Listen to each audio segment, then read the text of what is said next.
Welcome back to CSC master Barman. এই lecture আমরা chapter 6 এর প্রোডাক্টিভিটি নিয়ে আলোচনা করব এন্ড আমরা এখান থেকে দুটো ম্যাথ সলভ করব। তো চলুন শুরু করা যাক। এন্ড আমি প্রোডাক্টিভিটি নিয়ে গত লেকচারে একটা ভিডিও করছিলাম যেখানে আমরা বিস্তারিত বলছিলাম single factor productivity, multi factor productivity কি জিনিস। তারপরে একটু কাইন্ডলি ওটা দেখে নেবেন। তবে আমি এখানে একটু শর্ট করে বলি। প্রোডাক্টিভিটি দুই প্রকার, একটা হচ্ছে সিঙ্গেল ফ্যাক্টর প্রোডাক্টিভিটি যেখানে একটা আউটপুট থাকে একটা ইনপুট থাকে, এন্ড এটাকে আমরা লেবার প্রোডাক্টিভিটিও বলতে পারি। অ্যান্ড লেবার প্রোডাক্টিভিটি মানে কি, অর্থাৎ unit divided by labour hour, এটা হচ্ছে লেবার প্রোডাক্টিভিটি বা সিঙ্গেল প্রোডাক্টিভিটি যেটাই বলি। অ্যান্ড মাল্টিফ্যাক্টর প্রোডাক্টিভিটি কি জিনিস, সেটা হচ্ছে ইনপুটগুলো মাল্টিফ্যাক্টর থাকবে, অর্থাৎ লেবারের কস্ট থাকবে, ম্যাটেরিয়াল কস্ট থাকবে, এনার্জির কস্ট থাকবে, ক্যাপিটাল কস্ট থাকবে। এই সবগুলো কস্ট যোগ করে যেটা হবে সেটাই হচ্ছে আসলে মাল্টিফ্যাক্টর প্রোডাক্টিভিটি। এখানে আউটপুট কিন্তু সেমই থাকবে। এটাকে আমরা আবার টোটাল ফ্যাক্টর প্রোডাক্টিভিটিও বলতে পারি। তো এই ছিল বিস্তারিত বিষয়। এখন চলুন ম্যাথটা সলভ করি। এখানে এক্সাম্পল 1 যেটা বলছে, a company that processes fruits and vegetables is able to produced 400 canned fishes in 1/2 hour with 4 worker. What is the labor productivity? তার মানে কি, আমাদের সিঙ্গেল ফ্যাক্টর প্রোডাক্টিভিটি বের করতে বলছে। এখন লেবার প্রোডাক্টিভিটি আমরা কি জানি, unit divided by labour hour. এখন লেবার আওয়ার কত, এখানে হাফ আওয়ার কাজ করছে, লেবার কয়জন, 4 জন। তার মানে 4 জন মিলে হাফ আওয়ার কাজ করলে কত ঘন্টা, 2 ঘন্টা কাজ করছে।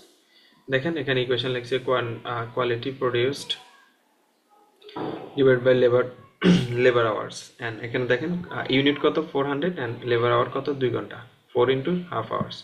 সুতরাং ক্যালকুলেশন করে আমরা 200 পাইলাম, 200 কেসেস পার লেবার আওয়ার। তো এটা হচ্ছে প্রথমটার অ্যান্সার। এটা খুবই ইজি একটা ম্যাথ ছিল। এটা একটু দেখেন, এটা একটু interesting. A warping paper company produced 2000 rolls of papers one day. তার মানে একদিনে একটা কোম্পানি 2000 রোল পেপার তৈরি করে। Standard price in $1 per roll, তার মানে একটা রোলের দাম হচ্ছে $1 করে। Labour cost was 160 and material cost হচ্ছে 50 অ্যান্ড ওভারহেড ওয়াজ 320। তো এখানে দেখেন মাল্টিফ্যাক্টর, এটা আমাদের বলেই দিচ্ছে যে মাল্টিফ্যাক্টর ফর 30 days। এখানে কিন্তু একদিনের দেওয়া আছে, একদিনের রোল তৈরি হয়ে যেতে একদিনের কস্ট হচ্ছে এত। এখন আমরা যদি এটা সলভ করি কিভাবে করবো, মাল্টিফ্যাক্টরের ইকুয়েশন আমরা কি জানি, output divided by multifactor input. তো আমাদের আউটপুট এখানে তারা বিস্তারিত লিখছে quality produced at standard price. আপনি এত কিছু না লাগে, শুধু সরাসরি আউটপুট লিখে দেন, divided by labour cost plus material cost overhead লাগেন, তাও কিন্তু হবে। ঠিক আছে, তো এগুলা যোগ করে যেটা পাইলাম। এখন এখানে দেখেন একদিনে $2000 এবং হচ্ছে একদিনের কষ্ট হচ্ছে এত। তো আমরা তো বলছি 30 দিনের বের করতে। আমরা একদিনের বের করলে হবে, একদিনে তার মানে কি হবে, 30 দিনে কত হবে, 30 দিনে কত হবে, এখানে 60,000 হবে এন্ড কস্ট এটার সাথে 30 গুণ হবে। তো এই উপরে নিচে 30 গুণ করলে কাটা চলে যাবে, এখানে দেয়নি, আপনি চাইলে দিতে পারেন। তো এখানে একদিনেরটা বের করে দেখাচ্ছি, একদিনের এবং 30 দিনেরটা সেম রেজাল্টই আসবে। ঠিক আছে, তো এটা ক্যালকুলেশন করার পর 3.77 রোলস আউটপুটস পার ডলার।